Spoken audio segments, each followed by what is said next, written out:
একসময় যিনি পরিচিত ছিলেন শুধু অভিনেতা সজল নামে, আজ দর্শক তাকে ডাকছে নায়ক সজল হিসেবে। কিন্তু এই পথ চলা কি এতটা সহজ ছিল? না, এই গল্পের আড়ালে আছে সংগ্রাম, দায়িত্ব আর স্বপ্নের এক নতুন অধ্যায়। সজল নাটকে নিয়মিত কাজ করতেন। ছোট পর্দায় তার অভিনয়ে মুগ্ধ হতো দর্শক। কিন্তু গত কয়েক বছর নাটক থেকে অনেকটা দূরে সরে গেছেন তিনি।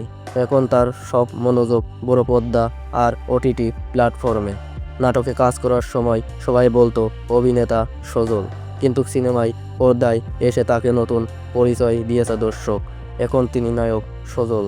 শুধু নাম বদল নয়, নায়ক হওয়ার মানে হলো বাড়তি দায়িত্ব, দর্শকের প্রত্যাশা, প্রযোজকের বিশ্বাস আর ছবির মান, সবকিছুর ভার এখন তার কাঁধে।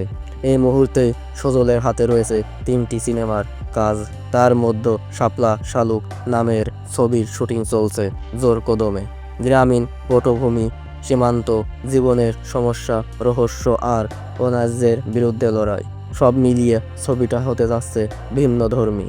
শুটিং চলাকালীন বৃষ্টি, রাত দিন এক করে টানা কাজ, সব কিছুর মধ্য দিয়েও তিনি কাজ করে যাচ্ছেন নিরলসভাবে।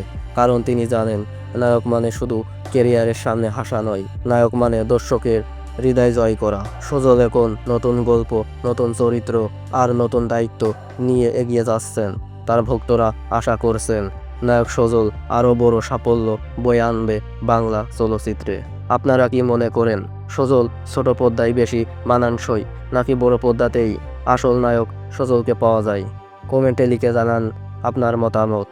আর তারকাদের এমন গল্প জানতে চাইলে অবশ্যই সাবস্ক্রাইব করুন ইমন স্টার নিউজ।